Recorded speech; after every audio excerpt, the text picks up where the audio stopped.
Hello everyone, I am Conquering History Games, and welcome to a new yet old game here on the channel.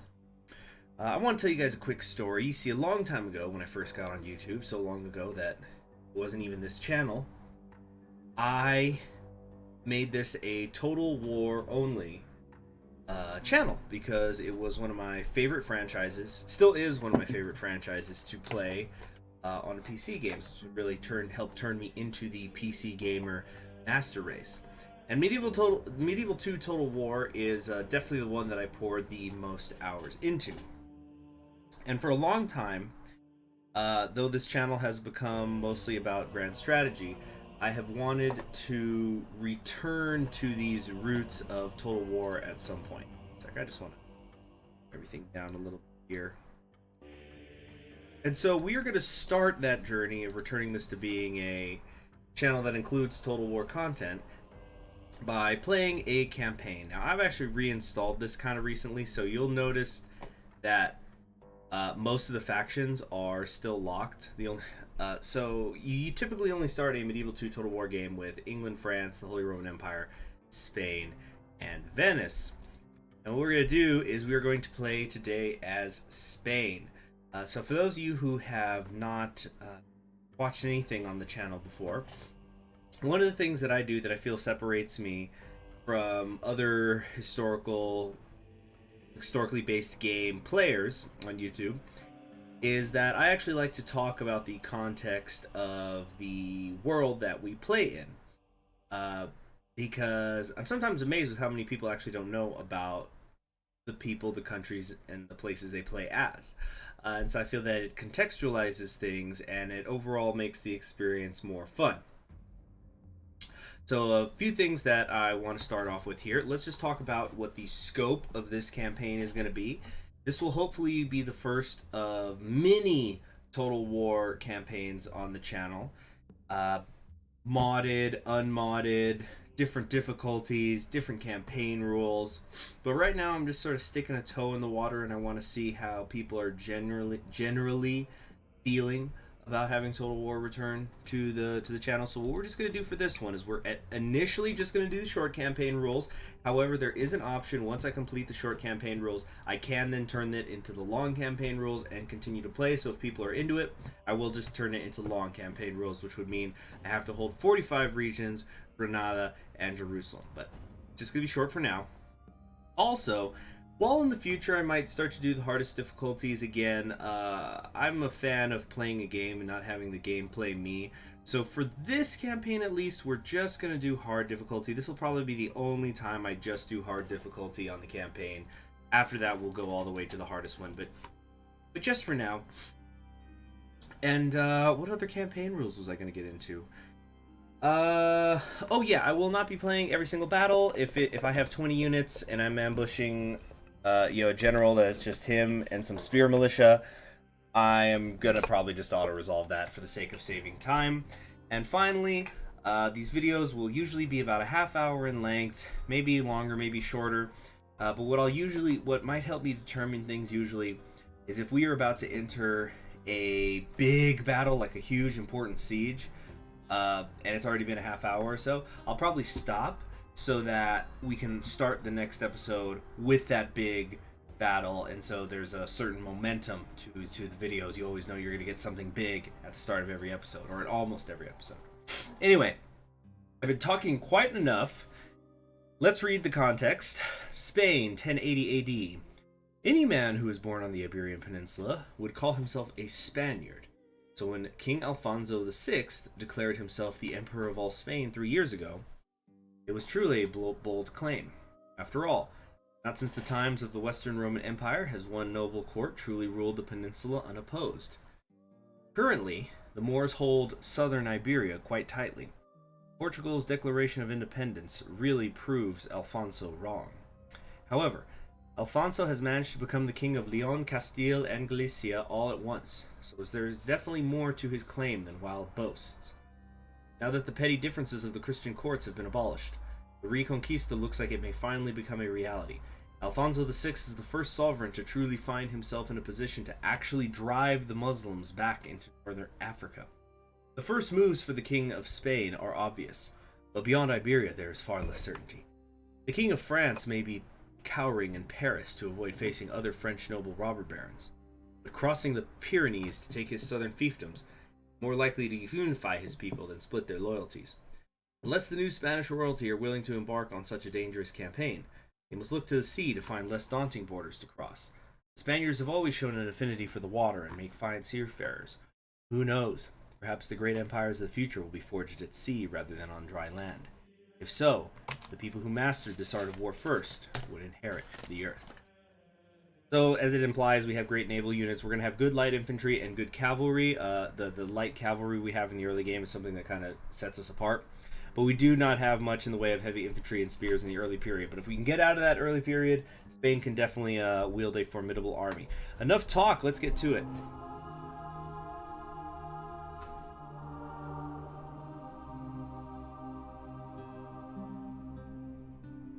Spain is a land divided.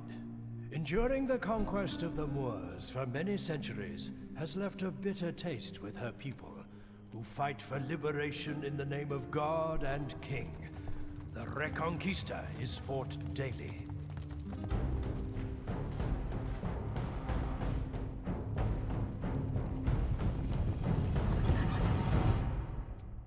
Years of mistrust and infighting has left Spain directionless.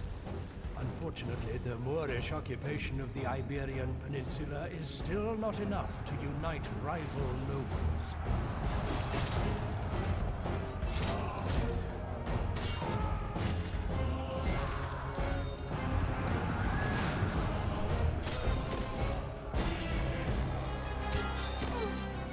In times as dark and seemingly hopeless as these, the survival of the Spanish rests solely on the shoulders of those willing to go above and beyond the call of duty. Heroes must rise so that Spain can be free and united once more.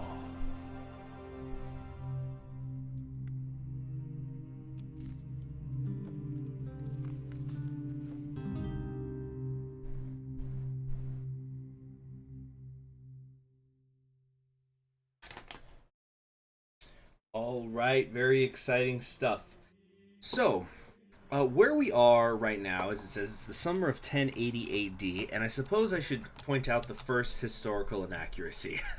Now, I love medieval Iberian history, by the way. If you want to hear me talk about it more, go check out my Crusader Kings 2 Spanish Reconquista campaign. Tons of fun. One of the best characters I ever played. Probably the best character I ever will play. Crusader Kings 2.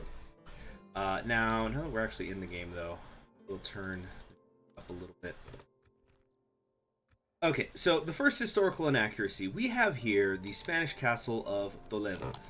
Now, historically, this was taken by, if we were to go to our family tree here, by Alfonso V, Alfonso VI, king of Castile and Leon. And as the intro said, he did unite most of the Christian kingdoms, the major Christian kingdoms anyway.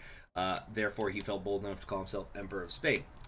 Yet it was in 1085, which is 5 years from now, that he would retake Toledo from the Muslims, who are to the south of us, who we're going to be spending quite a bit of time fighting, not only to expel them from Spain, but we're probably going to go after them in Africa. We're going to have to see how the game situation plays out. Of course, if I'm being invaded by the French, that's not going to happen. Now, they've been here for, let's see, it's 1080. They've been here for a couple centuries already. So they're very well entrenched in Spain, or the Iberian Peninsula, I should say.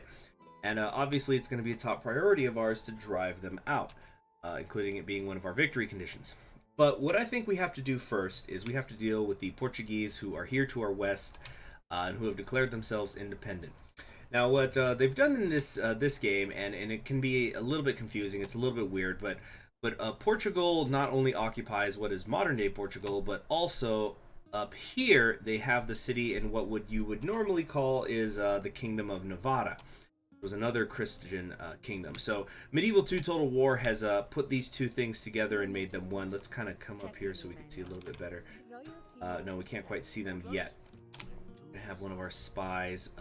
Yeah, let's actually have our spy come over here. We're going to have one princess start making her way this way, as well as our bishop, just so we can get a little bit better idea of what's going on out there in the world. So the plan here in this initial episode is we have to unite the Christian kingdoms, which means I'm going to be rushing, which means I'm going to be doing some high risk, high reward stuff here in the hopes of uniting Christendom. Now this is a risky play for a few reasons, one of which is that if we come over here, we have the College of Cardinals. We are Catholic. We do have relations with the Pope. Ours is not even necessarily the best relations. In fact, our relations with the Pope at the moment are worse than they are with Portugal. So the Pope favors them more than they do us. Actually, now that I look at that, we're the second lowest compared to the Holy Roman Empire. You'd think they'd like us more because there's we're the ones who are fighting the Muslims. On the other hand, he must be annoyed that we've allowed the Muslims to enter Europe at all. Anyway, so one of the key mechanics of this game is that if you attack a Christian faction, after a turn or two, depending on how much he likes or does not like you, the Pope in Rome is going to excommunicate you, and that basically means that your lands become finders keepers for every other Christian faction in the game. So you can quickly find yourself dogpiled by everybody around you, which is what makes some starts more difficult than others. For example, if you are the Holy Roman Empire, you are basically surrounded by Christians, so you're probably going to be at odds with the Pope, as historically was often the case. Anyway, let's get started here. We are going to be going into debt early. Let me tell you that right now. We're going to build some roads, build a port. Let's see. We'll get some town militia up here. Some roads. The roads are going to be key. And we're going to start moving. Wait a minute. Yeah. Okay. So we're going to take these guys, start moving them north here. Move out. We can march no further. We're going to be building a lot of watchtowers along the way too. Alright, this ought to be enough to deal with. Yeah. We're going to come through the south here. So, alright, it's going to take us about 3 turns to get to roughly where the Portuguese capital of Lisbon is. We're going to also take these guys, have them come towards Pamplona. So I know I just said I'm attacking a neutral faction. We're not at war with them yet. So once we take... So the idea that I'm going for here is that Pamplona and Lisbon, we will lay siege to them at about the same time. Now, we have a mission, our first of many. We have 15 turns. Our great nation appears weak to tolerate such insolence from these rebels. The council recommends that you capture this rebel settlement and assert your authority, Valencia, and we will get 2,500 florins. So down here in this rebel wooden castle, as we can see, there is a half stack of an army, and that's going to be commanded by El Cid, the famous Spanish hero. We'll talk about him later. But as you can see, I've already run out of money. So what we're going to do here is keep... We're going to merge these cavalry into here. Keep having them move south. We already have here a Portuguese merchant that we could interact with. Same thing with that Moor. We will not, though. And as you see, yeah, we're already out of money. We're going to go up to a high tax rate up here, which I usually don't do. I do not like to have high taxes for a lot of reasons. But we'll deal with it momentarily. Okay. So right now, I think we have technically still not entered Portuguese land. We are blocking this bridge, though. They are going to try to take Zaragoza. It looks like they only brought some 2 javelin men, a crossbow militia, and a town militia against... Wait, no, that's the town. But they're only bringing some jinetes, some peasant crossbowmen. I don't think they're going to be able to get here into Zaragoza very easily. In the meantime, let's have our spy take a look at this army, just because that was an easy one. Edia will work on his experience that way. We're also going to have our princess go up here toward France to take a look at what the situation is there. Now, most of these areas we're moving the bishop through at the moment are mostly Catholic, although the Portuguese land looks like it's only 57% Catholic, so we're going to have to deal with that. Religious conversion is going to be an important thing. Once we get... if you look down here, Cordoba, which is the capital for the Moors, to our south is only 24% Catholic. And, it's going to get harder as we go further south. We don't want to deal with any religious revolts. Alright, suitable prince. 51, 1 command star. Wants to marry into our family. Absolutely not. So, I want to do here. Lisbon should be... On my way. Yes? Hello, Your Highness. Where is it? Is it to the south and I forgot? This is very strange. It must be down here. Alright, in the meantime, let's keep heading that way. There's Cordoba. We could attack the Moorish capital right now, but again, I want to focus on uniting Christendom, because if Portugal gets a little bit too big, it starts to become an enormous pain in the ass. Pardon my French. Or my Spanish, should I say. You see, as we're already running into debt. Oh shoot. I forgot to cancel that. My bad. So now we're gonna be on the verge of getting excommunicated here. Although it looks like Portugal is gonna make their move on me first. Okay, so they're sallying forth. We're just gonna withdraw from this battle. That was a mistake. But that's not good. We've made a mistake here. So now we're at war with Spain, and our relationships with Portugal have gotten worse. We're probably gonna be hearing about it from the Pope soon. On my way. There's Lisbon. That's what I'm looking for.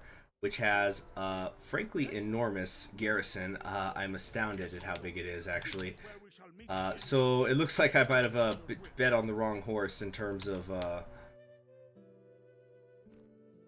where to send most of my mailed knights and things like that. But that's okay. We're going to work this out. Let's let another turn go by. We're going to have to get a little bit lucky with Pope. How he treats me. 29. He's a social drinker. Brave, promising commander, generally loyal. Not too bad. I think we can do a little bit better. Maybe go a little bit younger. They'll have the stars. So now, we do have a lot of mailed knights here, though. I think we can deal with whoever we run into. Fortunately, there's no mercenaries available to us. So what we're going to do is we will lay siege to Lisbon. Crossing for battle. Besieging settlement, my lord. Oh, we could hire mercenaries. Or no, that's the recruitment queue. That's for Navy stuff. And we'll also lay siege to Pamplona. Do you want to run that by me again? Why did that just happen? Okay, it's fine.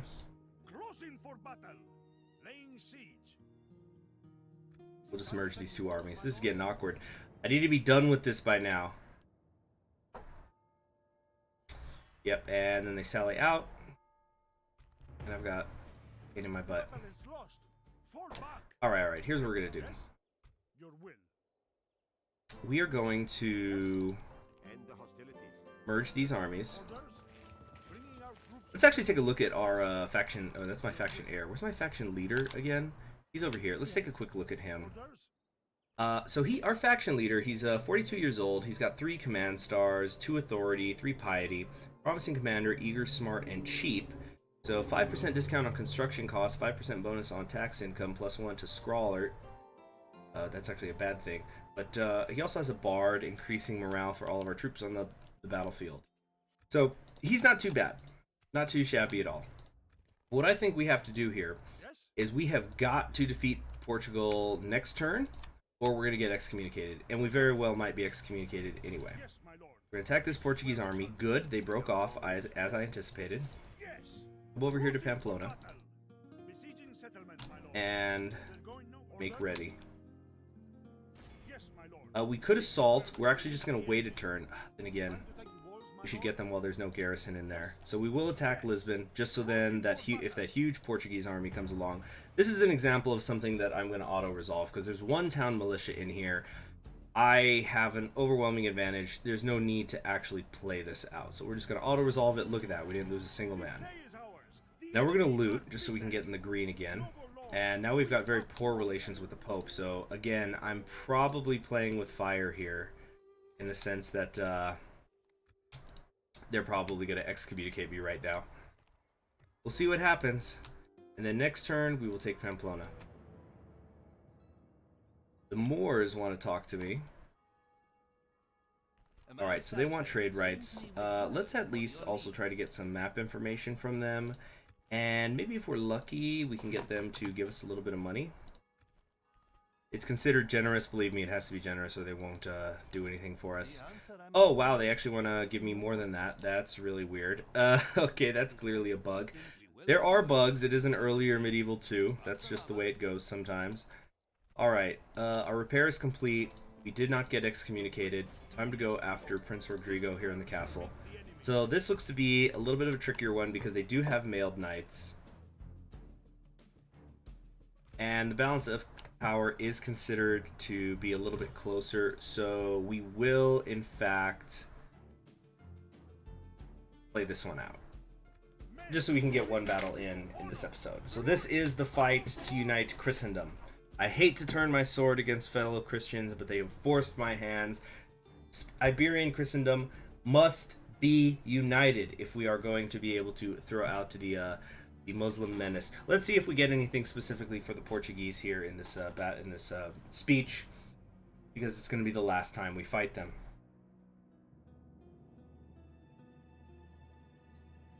I see the enemy are surpassingly ugly. No matter, a sword cut or two in the right places can improve anyone. To arms, men!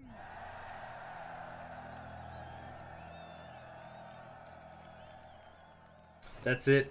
Well, that's usually the way it goes. Once generals get more experience, when they become more adept at fighting certain factions, they will start to customize their speeches. And I'll tell you, it never fails. I'm using the minimalized UI, incidentally, in case you're wondering why this looks this way.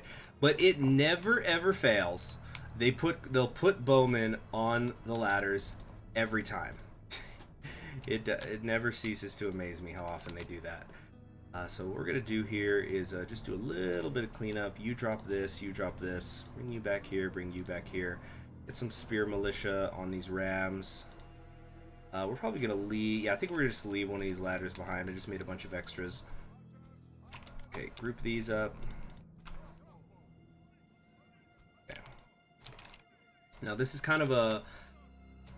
This is can be a difficult castle to assault because of the way it is set up. This is the style, so you only have one way up here to the gate. You have to go up this long hill, but you also have these wide areas over here. So what we're going to do is we're going to actually move everyone here. You still have to go up the hill, but it's not too terrible. And what we're going to do is we're going to sort of split our forces up. We're going to have the ladders stay over here. We'll have our rams be here. Wait, 1, 2, we're missing one. Bring you over here. Alright, start the battle. So they're not able to actually man the walls because their entire force is made up of cavalry. So this is going to make our lives much easier in a lot of ways. So let's just get up on these walls ASAP. But our crossbowmen are actually firing missiles, interestingly enough. Let's see if we come over here. This is mercenary crossbowmen are so good. That's why they're extremely expensive in the early game.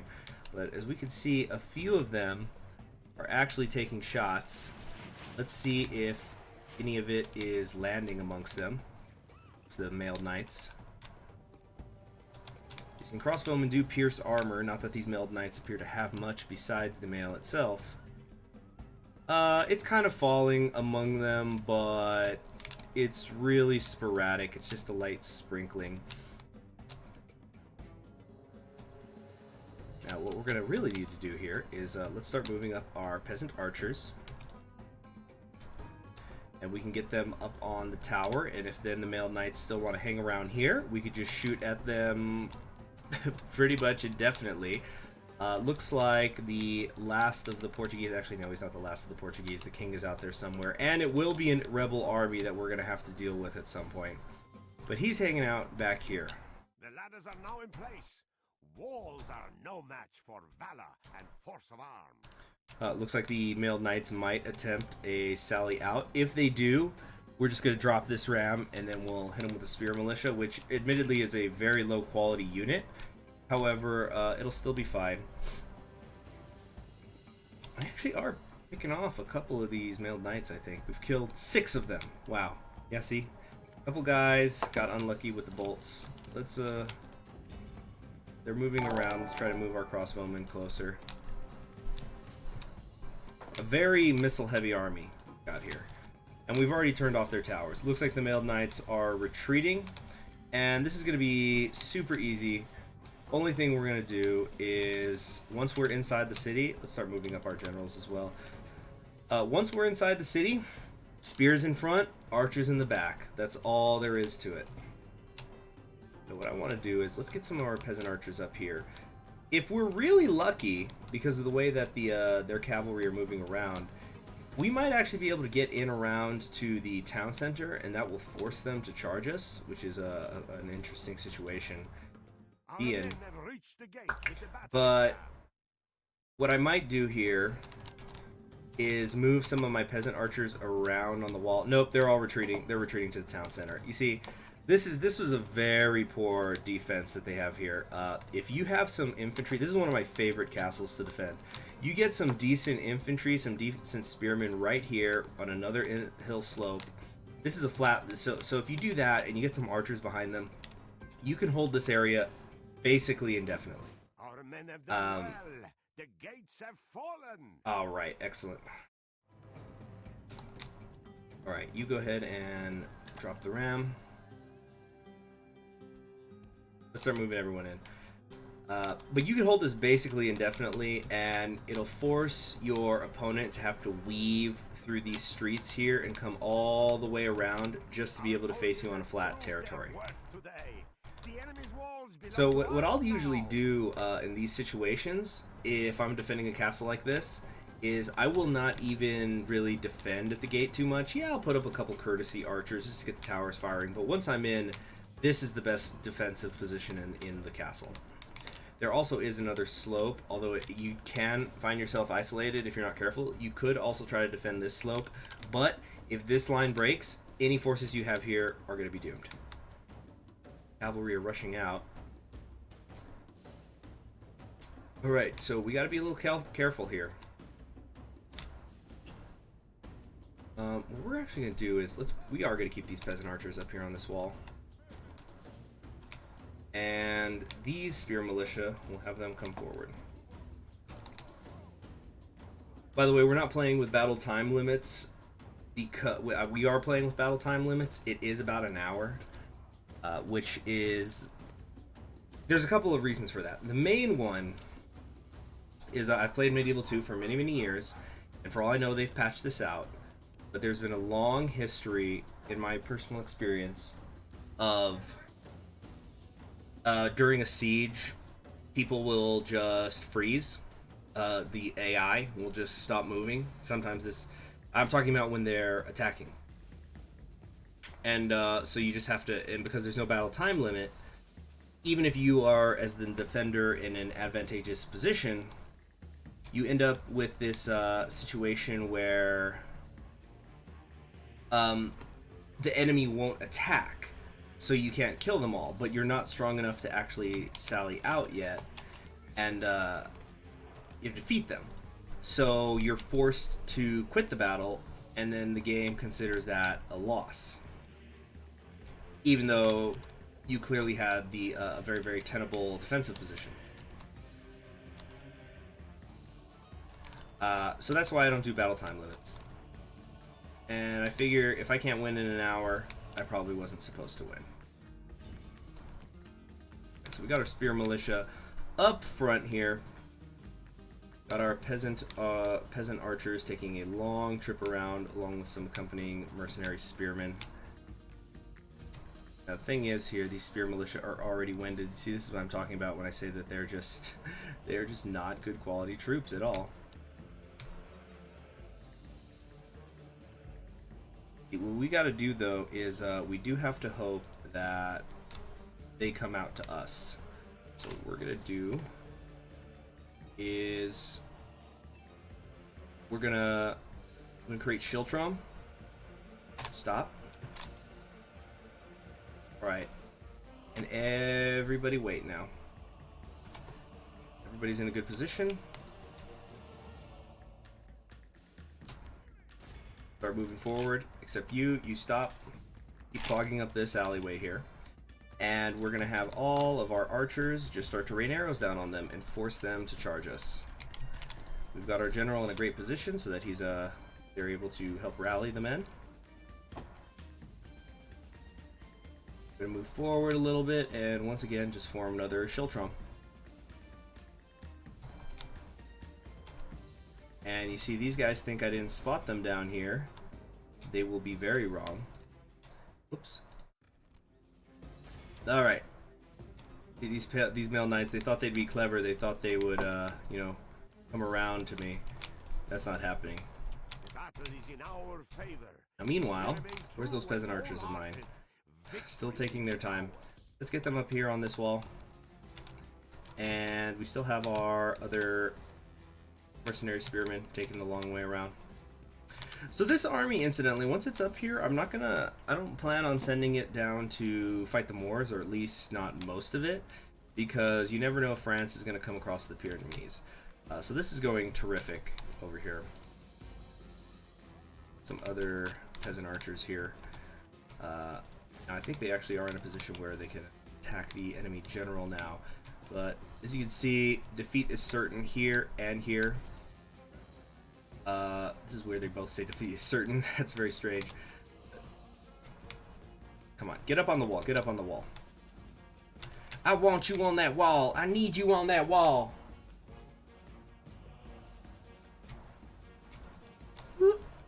Yeah, see, they're just piling up here. These ones are being braced by the mercenary spearmen, who are actually pretty good. They're definitely the best spearmen that Spain has access to for a while. So we're not going to have any sort of trouble here. Let's hit a little rallying of the troops though anyway, just to be safe, but I think we can safely go to double speed. And goodness, I sure am tempted to just have my general's bodyguard come through and get involved in the melee himself, but don't wanna kill anybody too early. Alright, so now look at this gorgeous angle of fire my peasant archers are gonna have here. Right into the backs of these mailed knights. That's beautiful. That's justice. And remember, these soldiers, their shield is on their left side. So yeah, they just immediately routed and broke. Can't say I blame them at all. It was inevitable, and it might as well be a firing squad. There was nothing they could do. Now what we might do is bring our cavalry around. Looks like these mailed knights are down to just 10 men as well. See, that was definitely worth it, I think, bringing those guys all the way around like that. And so what we're gonna do now is I don't think we can come through here really, but no, we can't. I was gonna try to maybe go through this building, get right here, then we can shoot down with impunity into the general's bodyguard. So my spear militia are pretty wiped out, so yeah, a lot of them are, but that's fine. We're just gonna get our mercenary crossbowmen right here. Have everybody fire in. We're gonna go to 6 speed now and see how quickly these guys can be worn down. It's not doing a whole lot. There definitely are missiles landing among them, but nobody's dying. This really, oh, one of them has died. Okay, so they're starting to rack it up on their hit points. So I think when they do start to die, it's gonna be like flies. Yep, right there. We just got a batch of 4 that went out. They're all getting pretty bloodied up. Where's the actual general? Prince of Portugal. I don't see him. He should have a unique look. Maybe not. Not here. Is this him panicking and running in around like a chicken with his head cut off? No, that's not him. Where is he? Strange. Very, very strange. And there, he's looks like he's finally had enough. But my spear militia, even if they are exhausted, it should be enough for them to. All they have to do is continue to hold while the arrows do their work. We might even throw in my own general's bodyguard just so he these guys can get their swords wet. In fact, that's exactly what we're gonna do. Send them in. The And we have victory. We'll just end the battle there because they routed while they were outside their town center. So that was actually even losses on both sides. But if we look at the differences here, yeah, it's pretty much my spear militia that took the vast majority of the damage. Whereas what I was inflicted was mostly by... Actually, the spear militia did a lot of the work there, not the mercenary crossbowmen so much. But I'd like to believe that they softened things up. And we've done it. That was so key. We're just going to occupy this castle. We're not going to sack it. But we've now united Christendom, basically. There is still Valencia down here, but we still have 10 whole turns with which to defeat them. Now what I want to do is we're going to take some of our cavalry here, and this is going to look a little strange, but we're going to move them out. We're going to keep building some watchtowers. I do like to have an eye on things. And another watchtower. There's the rebel army. Aha. So Sanchez, this guy was going to try to bring himself over here to Leon, so he was going to make a swing at our capital. We are going to have to, I think, build something here. But one of the great things about Lisbon, let me show you this.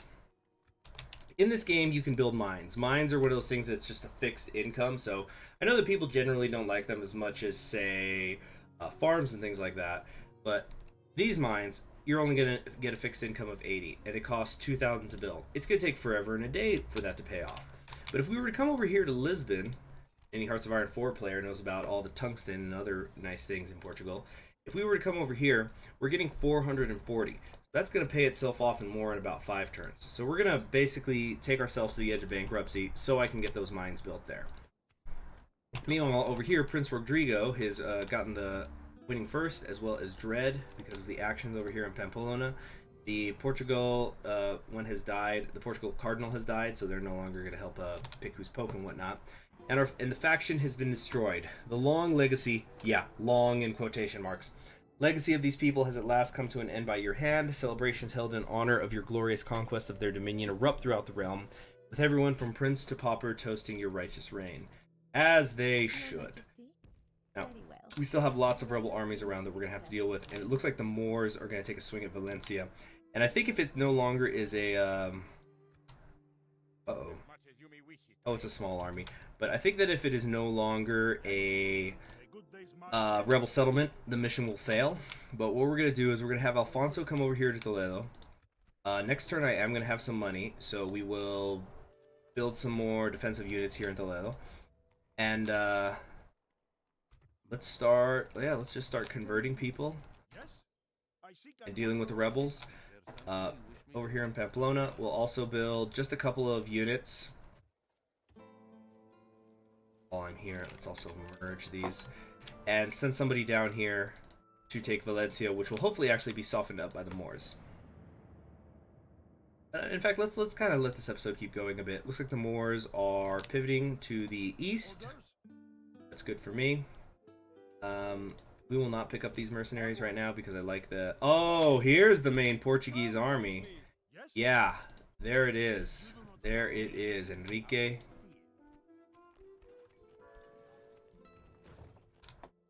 Okay, our path has been blocked. Definitely don't want to mess with that. Or do I want to mess with that? Let's hire these after all. We have some town militia here. We're going to lower the tax rate here because it increases population growth, and more population means more people you could tax. I'm going to do things supply side. Okay. Another turn go by. 44, no command stars. Absolutely not. I want someone young and smart who's capable. It looks like things have begun here. We are now at war with the Moors, although I'm not sure why or how. I don't know where they attacked.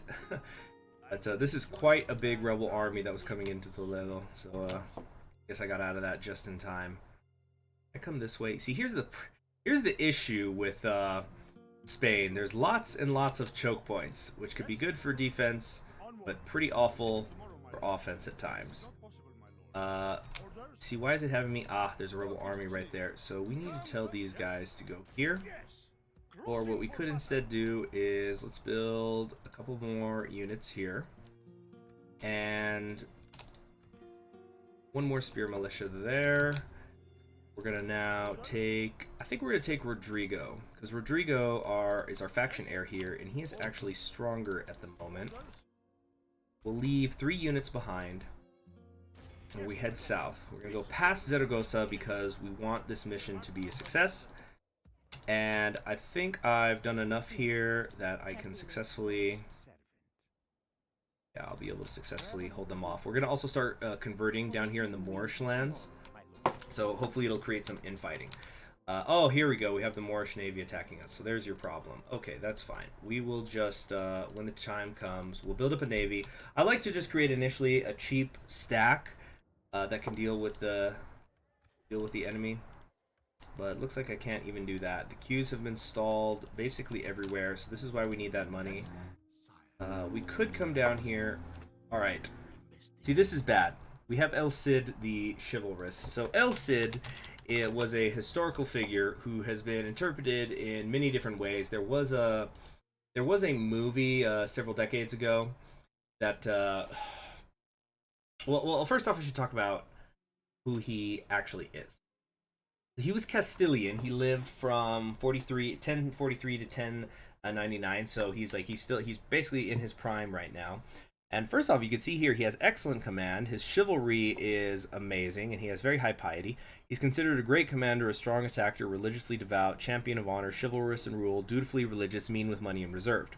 One of my favorite things that I used to do in the original medieval Total War, because this is medieval 2, is I would bribe him, which would practically bankrupt you, but you would get an excellent army as well as an excellent general very early on in the game. So you can see also he has mailed knights and some Jeannettes, spear militia, and javelin men, all of whom have experienced chevrons, which this early in the game is amazing to have. But he was a member of the nobility in Castile, and he actually served under Alfonso VI's father. So that's who. Where is he? Yeah, this guy. This guy right here, our faction leader. It was his father who he served underneath. And although he did spend a lot of time working for him, he was almost a mercenary. He would fight for Leon, he would fight for Galicia, he would even fight for El Andalus, which was the name of the Moorish kingdom to the south, which I'll talk more about when we're actually fighting them for real, when we're actually going down in there. So the funny thing was that at one point El Cid had fought King Alfonso, and so when Alfonso came to the throne, El Cid was exiled afterwards. So then he would go and he would work for different people. He would fight in Zaragoza against Aragon, which would be this area over here, and whatnot. And this is actually also historically inaccurate. He did not have Valencia yet. He would not. El Cid would not take Valencia until the 1090s. I think 1094. But it was supposed to be a really cosmopolitan style environment to live in, which El Andalus at times also was, but where Christians and Muslims were able to live side by side in relative peace and harmony. But then after he died, the city very quickly would fall to the Moors under his wife. So he's a pretty well-known dude, and probably the thing that's helped make him so famous was the Cantar del Mio Cid, which is a song which tells the story of his life. Nobody's really sure who wrote it or when it was written. It's a pretty famous story. Maybe I'll even read some of the verses later. Let's let us keep going south then, though, to defeat him. And no mercenary units for hire just yet. Did I seriously bring an 11-unit spear militia? Just go ahead and disband that. Anybody else who's just pathetic? Thing is, I don't think we have an answer for the mailed knights in there at the moment. So what we're gonna have to do is let's come over here and we'll defeat this rebel army. We've still got 7 whole turns. What I might do is we're gonna have Alfonso meet up with his heir over here by Valencia, and together they will assault the city. All right, we got a little bit more money. Keep putting it into the Navy for right now. All right, check this out. Over here, and we can get these mailed knights. Help out. We're gonna lay siege to the city for now, but we will not assault it. We're not gonna assault it until Alfonso's reinforcements arrive. Although if we're really lucky, let me think about things here. Nope, pathetic. Okay, if we are really lucky, let's kill these rebels real quick.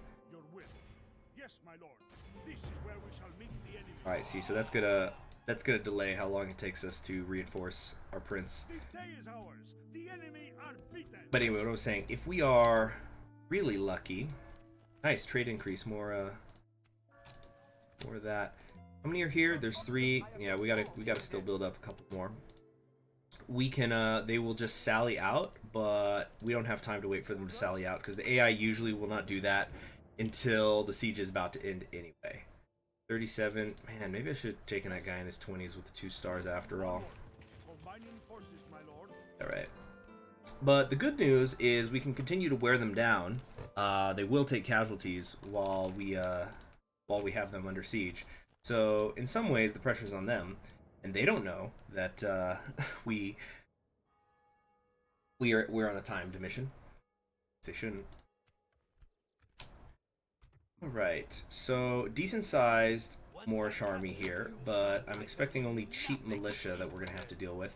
Dang, we're one florin short of being able to build another cog. I want to have 4 before I attack this enemy navy. See, the thing is that it's hurting my income too. That's what really sucks. Let another turn go by. What do the Moors want? Nada. 31 to we're gonna take this Conclavo de Seville. It might be the best I can get for now.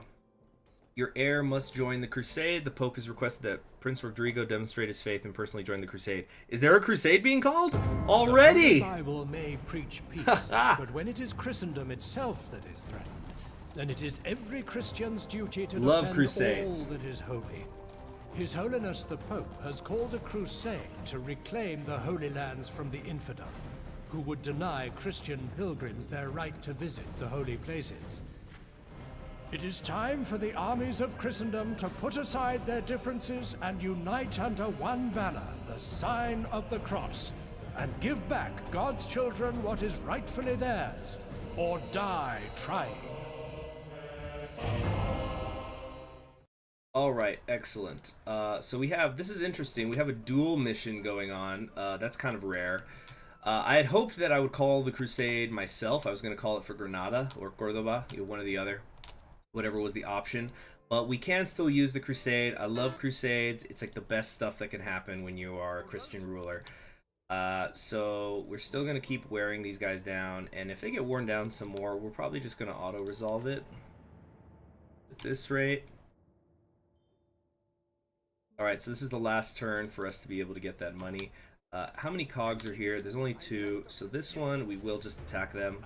Unfortunately, you can only auto-resolve these kinds of battles, which is really annoying. Okay, +1 command at sea. You know what, just because we have that +1 command now, I think I'm going to risk attacking this Moorish navy. Damn, it was a defeat. But we did sink one of their ships, interestingly enough, so that kind of sucks though. Now, if we were to assault them now... Oh my gosh, yeah, they're just totally worn down. We're just going to auto-resolve this. Yeah, clear victory.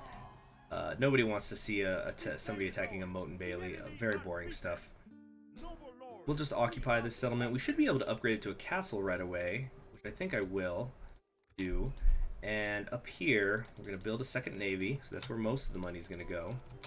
Now then, let's merge these forces and think about who we want to join the crusade. Obviously, we need Rodrigo to join it. I say we get Rodrigo. We'll bring a couple spear militia, some mailed knights, because everybody who goes is going to get some experience. Yeah, we're going to take most of our cavalry. And let's see, we need, I think, 8 units to join the crusade. So 1, 2, 3, 4, 5, 6, 7, 8 will join the crusade. we're gonna move west, and what we're gonna do, a little bit of cheekiness here, is in the next turn we will join the crusade, but we will use the movements that we get off of it to attack Cordoba and Granada. Now this is risky because the way the game mechanics work is you will rapidly have your entire army begin to desert if you are not moving toward the target of the crusade, which in this case is Cairo. We are not as far as most or as others. So for example, England has a very long way to travel if they're going to get down there to Cairo, but we wanna hopefully drive them. We can maybe use this crusade to our advantage to drive the Moors out of Spain. Then we'll hop on a boat and start heading east. And wait a second. Oh, is this another Moorish city on the way? How interesting. How very, very interesting. But all of that will happen in the next episode. This was an extra long one. They're usually not going to be this long probably, but we'll see how I'm feeling. And don't worry, I have not forgotten that there are rebel lands inside of my territory. Rebel armies inside my territory that I still have to deal with, but I just really want to focus on securing the Iberian Peninsula in terms of cities, building an economy, having a base. We're probably going to do, we might convert Toledo to a city at some point, because it is sort of centrally located, and I think my castle, it'll be much better for me to have a castle here at Pamplona and maybe one here at Valencia as well. We might also keep Granada, but here to the west will be pretty much safe and there won't be a need for them. All that stuff is internal things that we'll figure out in the next episode. I will see you then. I hope you're as excited for this series as I am, and I'll see you next time. Subscribe if you haven't already, and you just have yourselves a wonderful day. Bye.